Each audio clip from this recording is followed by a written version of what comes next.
Welcome to this vodcast edition of Everything Korean, Insights into Korean Business, sponsored by Bridging Culture Worldwide and Korea Business Central. This is your host, Don Southerton.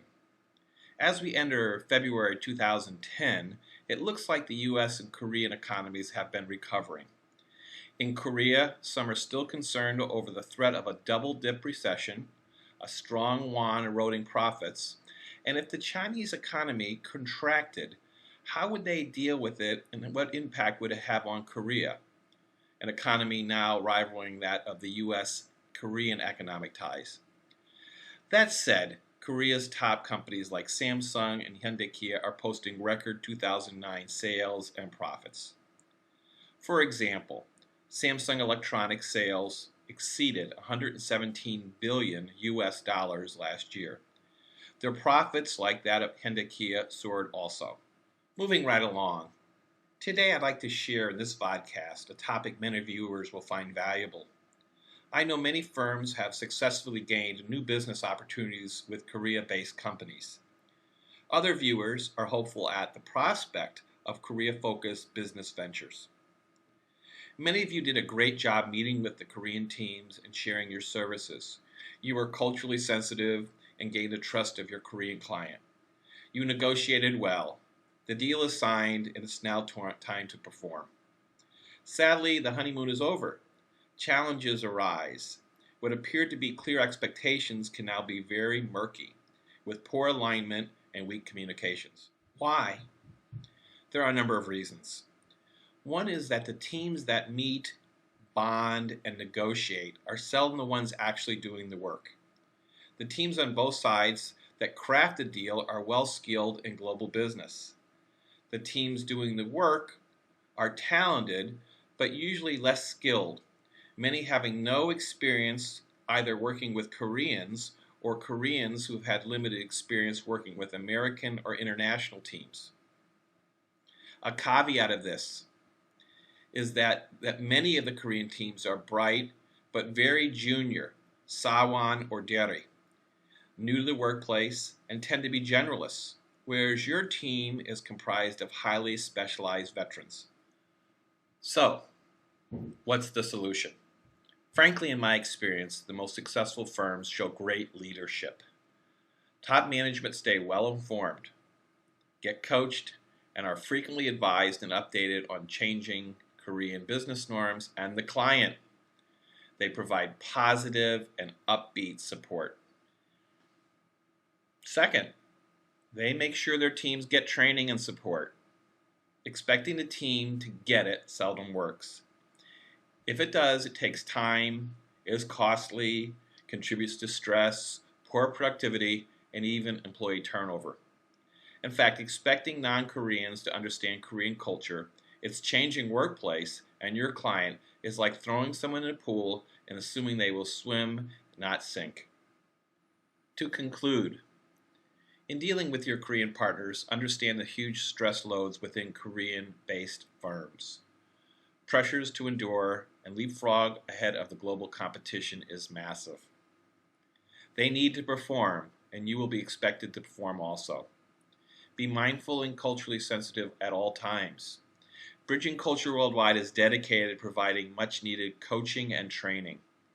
We can also help provide research, analysis, and strategy to you and your teams. As always, we're here to assist and support 24/7, 365. This is your host, Don Southerton, wishing you all the best.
Welcome to this special edition 2011 Trends and Expectations, an executive level commentary on Korean global business, sponsored by Bridging Culture Worldwide and Korea Business Central. This is your host and commentator, Don Southerton. Annually, in an executive level commentary, I share thoughts on the upcoming year. Looking back at 2010, North Korea's saber rattling took on new meaning with several overt military confrontations against South Korea. Meanwhile, the South Korean economy continued to move forward aggressively, both in their goals globally and in achieving those goals. One outcome of that is that Korean consumerism is at an all-time record high, with very high levels of purchasing going on. And it's due to a number of factors, including reduced credit card debt these days, and quite frankly, just a booming export economy, which impacts those that work in those industries. So it's been a very positive year in that sense. Looking forward to 2011, first, I think it would be prudent to keep an eye on North Korea. Most recently, there seems to be some backing down on the North Korean issues and aggressive issues, and I think we'll see them moving back into six-way talks and it being a generally calmer year. That said, I still think it's wise for anyone who gets involved in Korean-based businesses or traveling to Korea to have a strategy, to have a plan in case things do turn and become more worst-case scenario.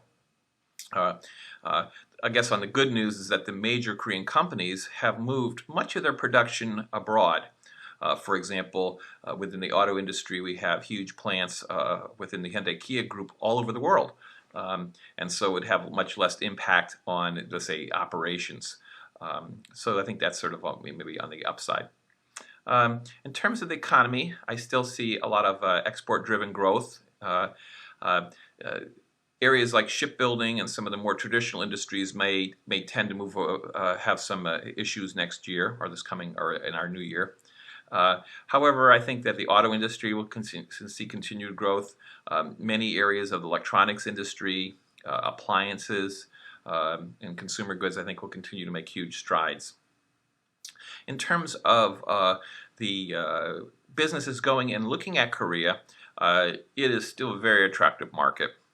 In fact, with the meltdown in Dubai and a very mature market in Europe, an emerging market in areas like, of course, other parts of Asia and emerging markets in Eastern Germany, I still think Korea becomes a very strong target because it is really one of the best in terms of their vibrant economy.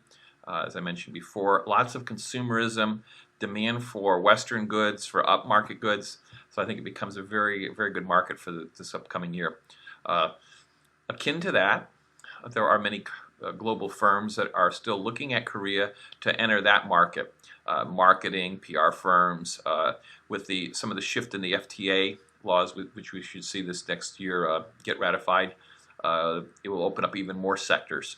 So that said, for those of you who are involved in Korean-based businesses or Korea-facing businesses, or you look to enter the Korean market, more now than ever, it's important to have a deep understanding.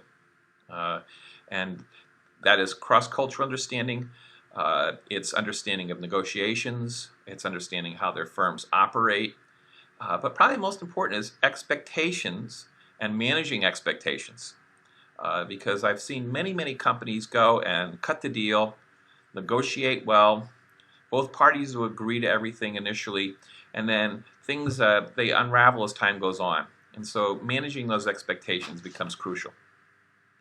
So as we move into the new year, please feel free to reach out to myself, Don Southerton, Bridging Culture Worldwide, and our team, and we're very happy to assist you and coach you through the new year and dealing with Korea.